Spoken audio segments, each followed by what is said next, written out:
that demand it are multiplying. Climate change, migration, conflict and inequality, the rules-based order seems to be under attack. But the question is whether progressives can defend what works, fix what doesn't and rebuild trust. So, on our next panel, we've got John Podesta, the founder for the Center for American Progress, and he was an advisor to 3 American presidents. We've also got the Prime Minister of Spain, Pedro Sánchez.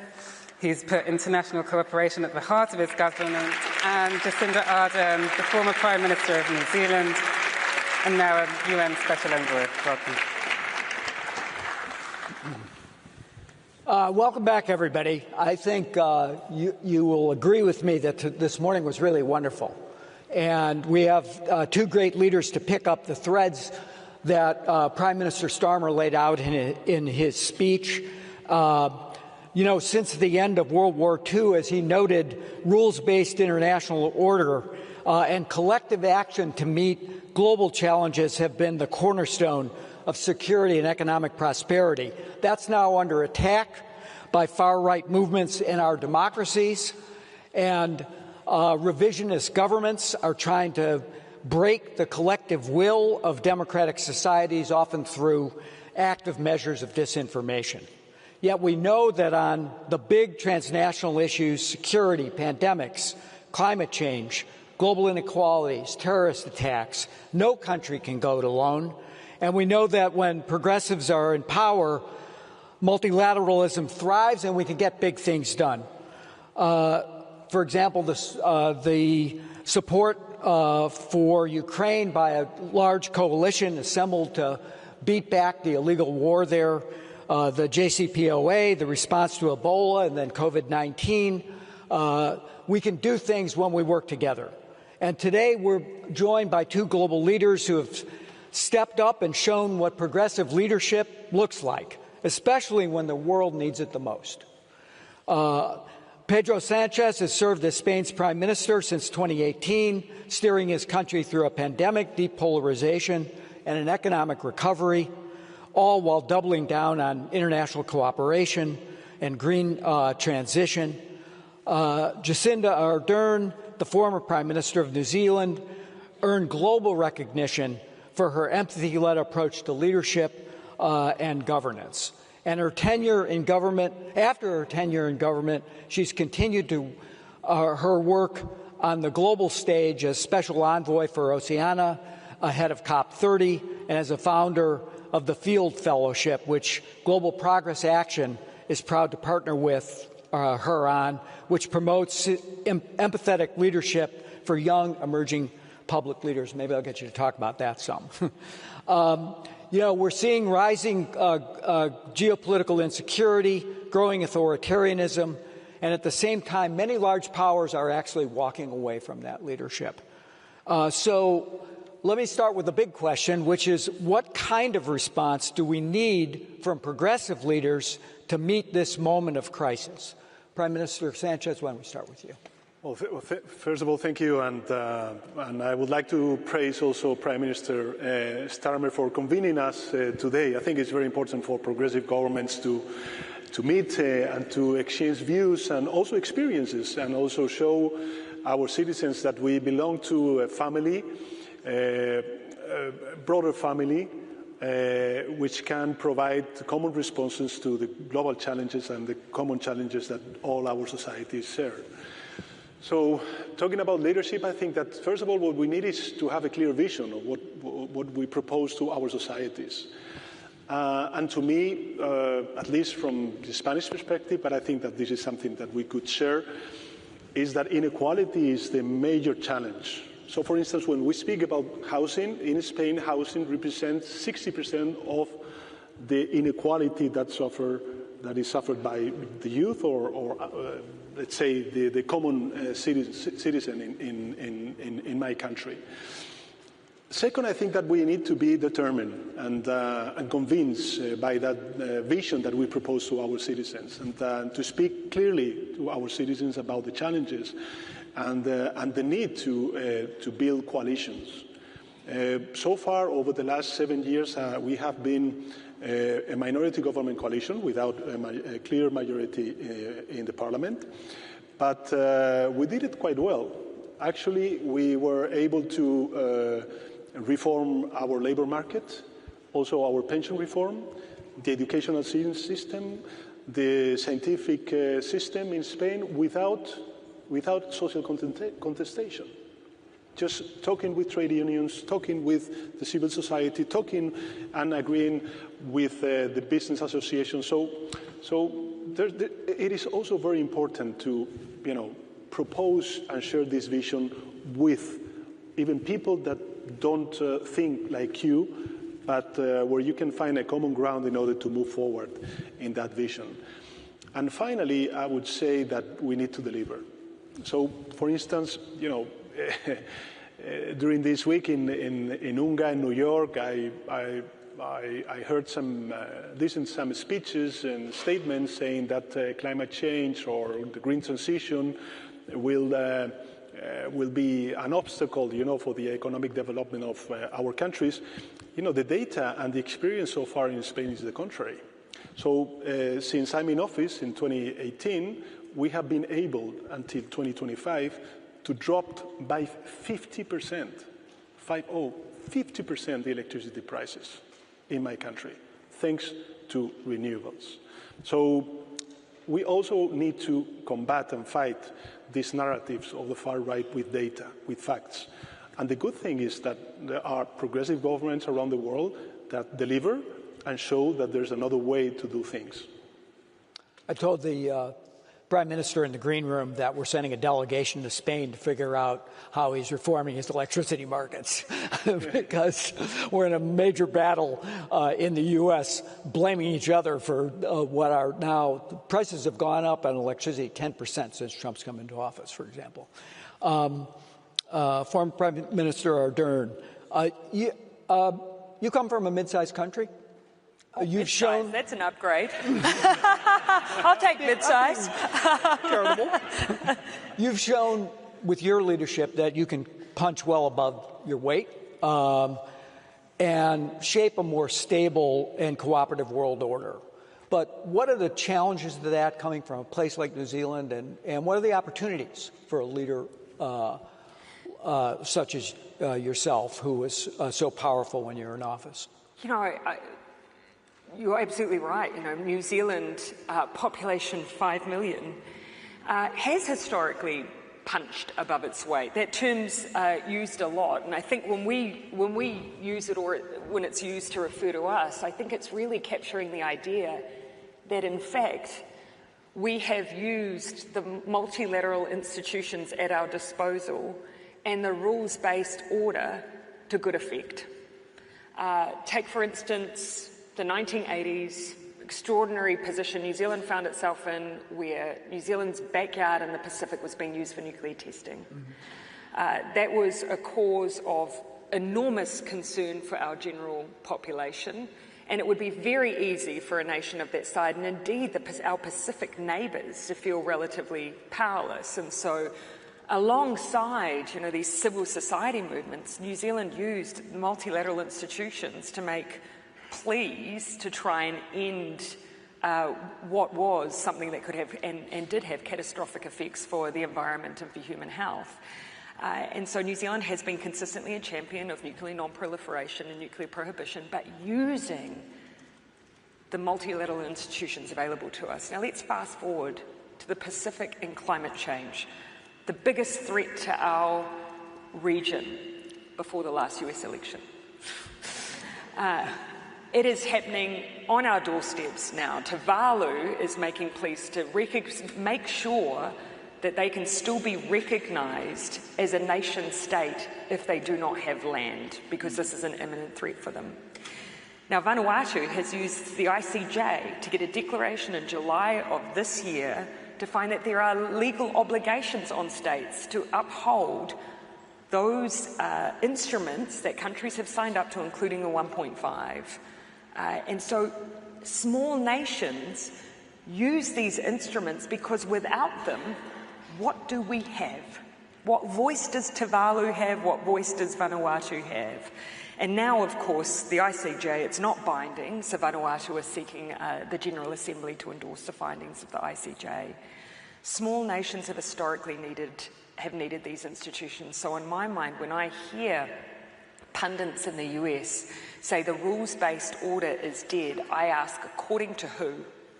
Because I do not believe that just because one nation, who is, yes, absolutely significant in clout, population and economic power, declares that it's no longer functional, that we walk away. Nations like mine need these multilateral institutions.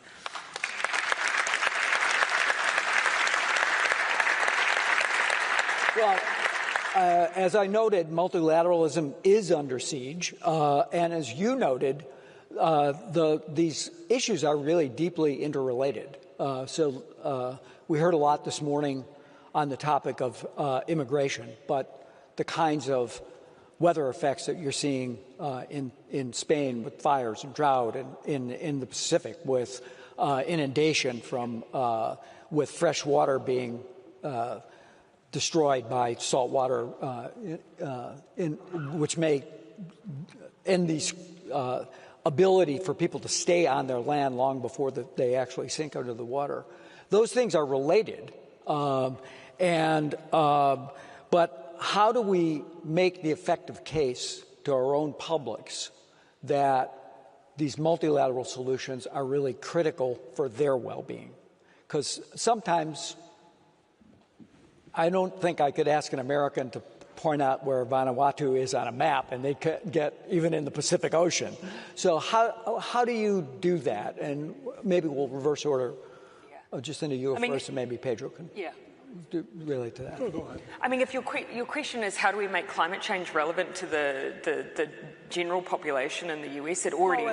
and these questions around human security. Yeah. I mean, I would argue it already is. Ask someone in Texas whether extreme weather events are affecting their daily lives. The issue is whether or not we have political leaders who are willing to equate these two significant issues. In New Zealand, for example, forgive me continually going back to that mid-size country, but in New Zealand there's less of a debate about whether or not climate change is real because we are so weather dependent and climate affected, deeply climate affected. So that is no longer in play. Now the discussion is how much do we do and how quickly do we do it, particularly when large emitters are doing so little. And so, in my mind, a significant part of the domestic politics has to be equating some of these issues. However, I'm also a proponent for, making sure that we don't win the battle but lose the war. Maybe we don't need to convince everyone about the morality of climate action. Maybe instead we actually just find the cost of living initiatives that improve their lives that are also favourable to climate. And I use this example a lot because I love it, but the New York Times not long ago reported on an individual in the Deep South who had recently purchased an EV, an electric vehicle, for the purposes of hunting. Not because he wanted to improve the planet or the planet's outlook, but because it was quieter to sneak up on his prey. Whatever it takes, whatever it takes.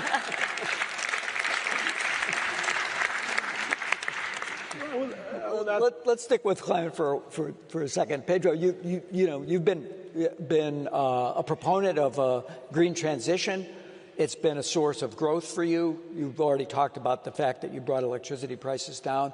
What's your argument to the people? Do they feel the pain of extreme weather? Are they looking for the opportunity of more investment and more jobs? Is it all of the above? Absolutely, absolutely. I mean, this is a reality, and this is not only, this is not something abstract nowadays for Spaniards, but on the contrary, it is a reality and a security concern more and more.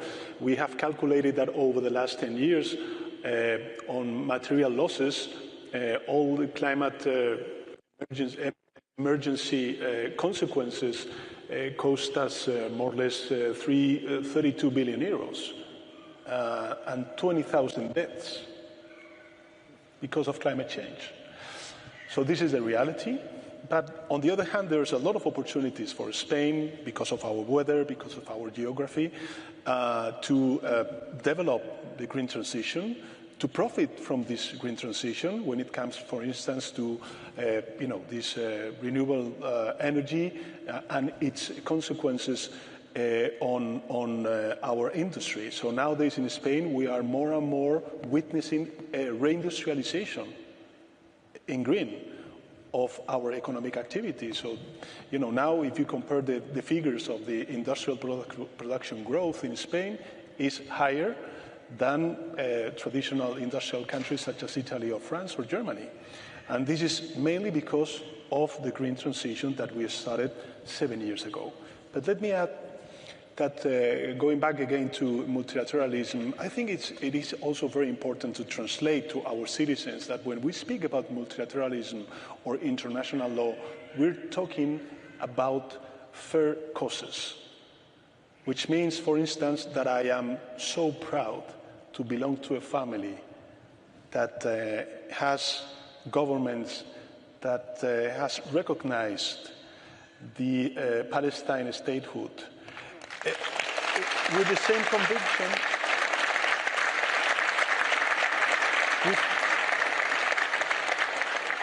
with the same conviction and coherence as we are defending the cause of Ukrainians when it comes to the invasion of Putin. I absolutely agree with Pedro. When you think about our next generation, who we know from surveys are feeling disenfranchised, they feel a grievance towards, interestingly, not just government, but the private sector, because they believe that they are in some way harming them or ensuring that their future, they will be worse off than the previous generation. And that grievance is lending itself to 4 out of 10 people in global surveys saying that they're willing to resort to hostile activity. For under 34s, that lifts to half. And so that group in particular, how do we demonstrate to them the importance of multilateral institutions? Firstly, relevance. And yes, it does mean demonstrating that we're acting on issues that affect young people's day-to-day lives. So domestically, as progressives, we should be making sure that they have access to healthcare and education and housing, but we've got to walk and chew gum at the same time. They also care about whether or not we're acting on behalf of humanity. So we need those multilateral institutions to say to those young people, see that massive injustice in the genocide of Gaza? We're doing something about that. We're intervening on that question. And at the moment, MIA, that's all young people will be seeing in my mind, is that those institutions are not able to have the impact that they expect. So if they want relevance, they have to demonstrate relevance to the next generation. And is that through...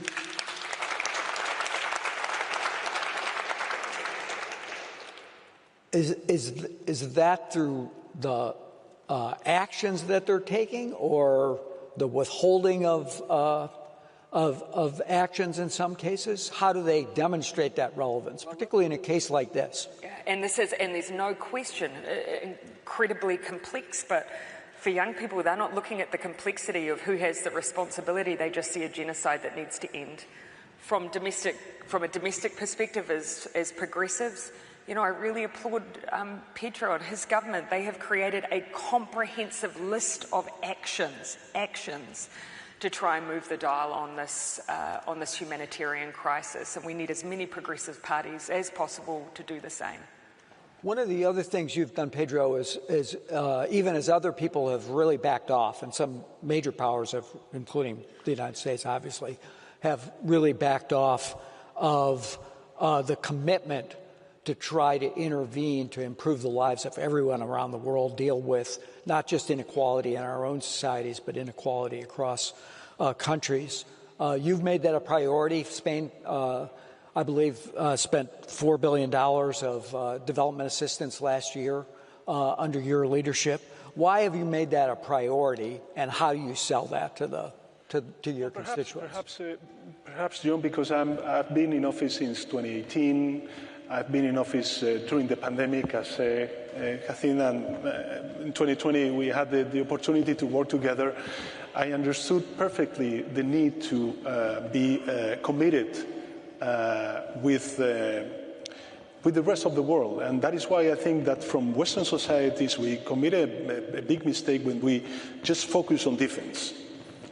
I don't mean with this that we cannot forget that there's a challenge in the eastern flank, that we need to increase our defense expenditure, but we cannot make a trade-off between defense and development aid. But because what we need to also send to the global south and the rest of the societies is that we are committed with their health, their economic development, their future at the end of the day. Talking about migration, make no mistake, we fight against irregular migration. We fight against the smugglers. But the best way to fight against the smugglers and irregular migration is going to these countries of origin and transit and cooperate with them and help them to create opportunities for their people. And at the same time, of course, to allow migrant or regular migration ways in order to provide, this human capital force that we need in our countries in order to boost our economies, and then also to train these people, go back to their countries, and create the conditions for economic development. So there's in my view, a lack of empathy when you listen to some leaders saying that in front of people that are running countries of small islands, that there's no climate change, when they are seeing the rise of the sea levels and that climate change represents an existential threat.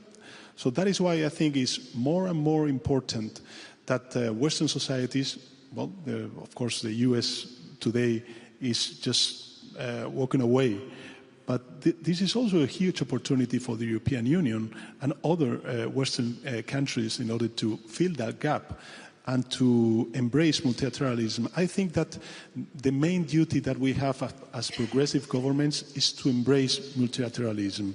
That doesn't mean that we don't need to reform the system. We need to reform it and to provide more legitimacy to the system. But again, I think that the future of the world, and I believe also one of our major causes as progressives, is to strengthen multilateralism.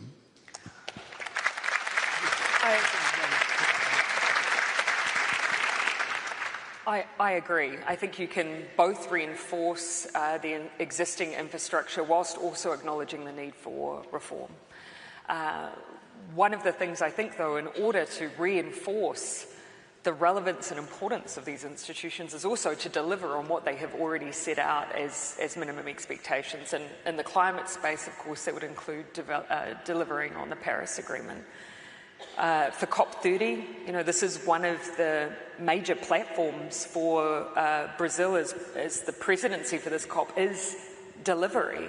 Yes, we have expectations around nations coming forward with their NDCs, but actually we have a commitment. The 1.5 that was advocated for by the Pacific was built around the threshold for where they would survive or not.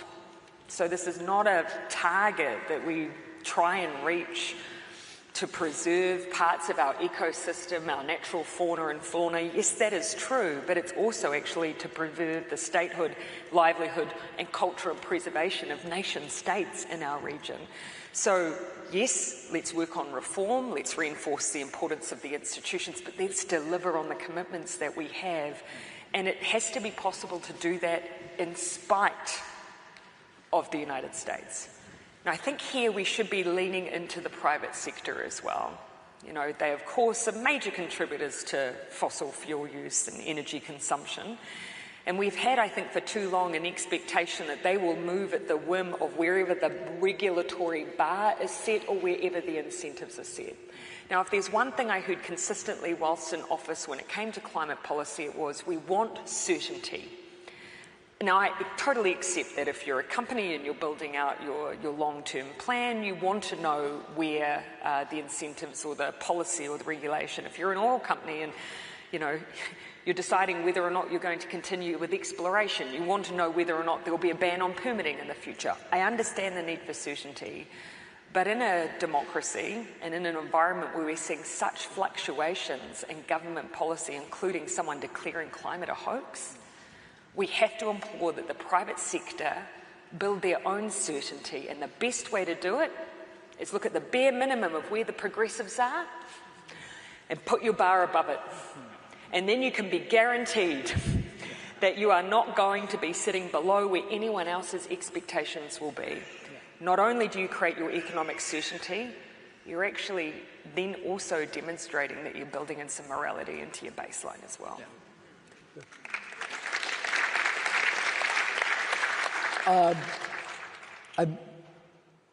Prime Minister Carney, before he was Prime Minister, was doing his best to when he was Mark, was doing his best to reform the international financial institutions to deal with these challenges of global inequality, to deal with climate change. Those are institutions that were set up now, I have to do my math, 70 years ago. How are they functioning? Can we get more out of them? Is that a place where leadership at the national level can force more change at the World Bank, at the IMF, and at the regional development banks? We must do it. I mean, there's a lack of legitimacy. This is clear because the system was created 80 years ago, and nowadays we have very strong regions and economies that are asking to have more presence and therefore more capacity to influence the decisions, and of course to have representatives leading these agencies, which, by the way, I think it's also very important. By the way, I'm firmly defender that the next Secretary General must be a woman. And I think this could also be a very positive signal of the dynamism of the multilateral system. So for instance, from the Spanish perspective, we in the conference in Seville for financing of development, what we proposed is to reform some of these financial institutions. And today, the government is working in launching a proposal for reforming the global health system. I think that we are suffering a backlash on global health. We need financing global health. I think that we have a very important private sector companies also committed with global health. But again, we need to be prepared for future pandemics or potential health problems that we would need to challenge and respond multilaterally. And this is something that again begins with vaccines. How do we engage countries, governments and private sector in financing vaccines on HIV or TB, malaria and another kind of illness? And in the case of Spain, we have announced that over the next 2-3 years we will increase our contribution by 400 million euros for this kind of let's say policies. So there's a lot of things that we can do. There's a lot of things that we can do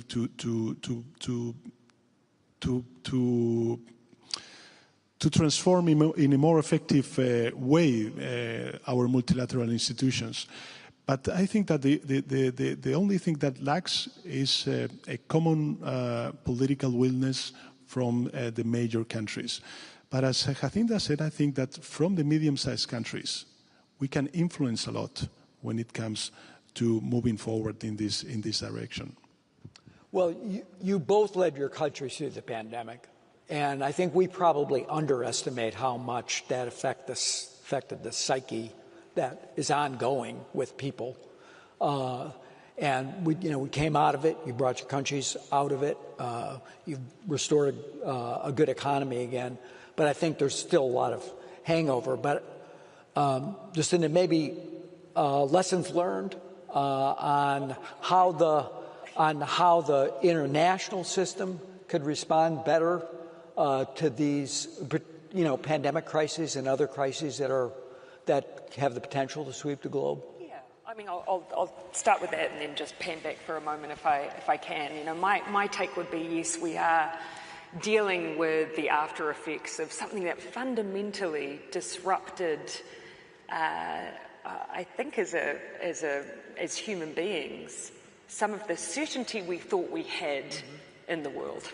And I think it has exacerbated something that was probably already there. I don't think it was the sole cause for, the entrenchment and the additional polarization we see and the disaffection. I think it sped up something that was already there.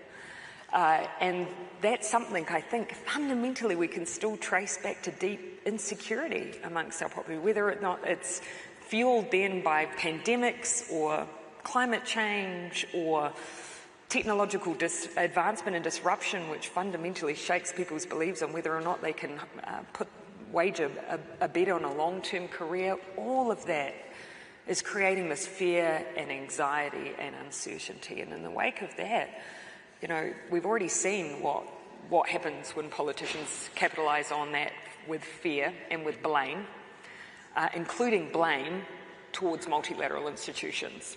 Not only are we seeing that domestically immigration is often used, but we're now seeing, of course, multilateral institutions be implicated in that as well. And so the response at its core is that progressives have to be willing to challenge the systems that have poorly served our people.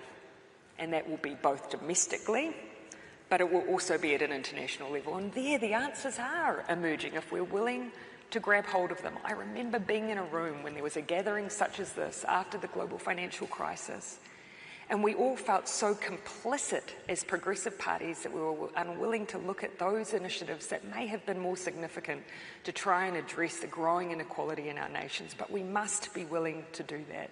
Otherwise, I fear this angst, this sense of disenfranchisement will continue. So, Pedro, I think that as Jacinta said, somehow there's a clear progressive way of thinking when you define public goods. Definitely, health is a public good. Security it is indeed. Of course, climate change, and therefore we need to find means in order to funding commonly, all together, all countries. These public goods. And on the other hand, I think that we have to praise science. And unfortunately today we are witnessing anti-rational and not founded on scientific data and facts most of the political positions of prominent leaders. So that is why I think that the big lesson from pandemic, at least from our perspective, is that we need to create this interface between policy making and science. And this is what we are trying also from Spain to do. Also prevent more pandemics because they are just incredibly difficult to lead through. So my takeaway, we're out of time, but from these two wonderful leaders is clear offer, get elected, reform, and deliver. That's the progressive playbook. Thank you. That was great.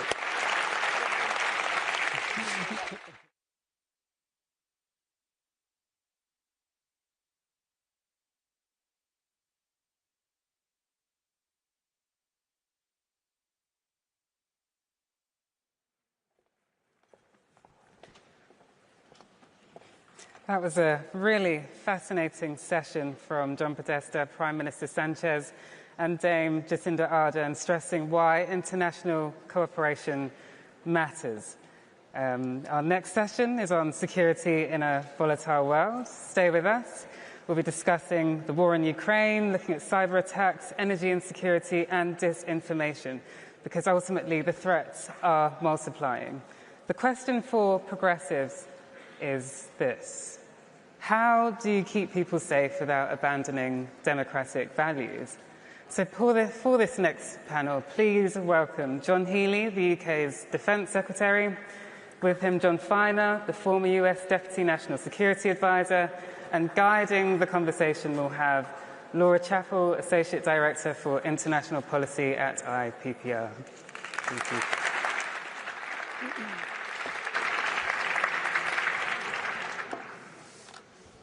Thank you. So this panel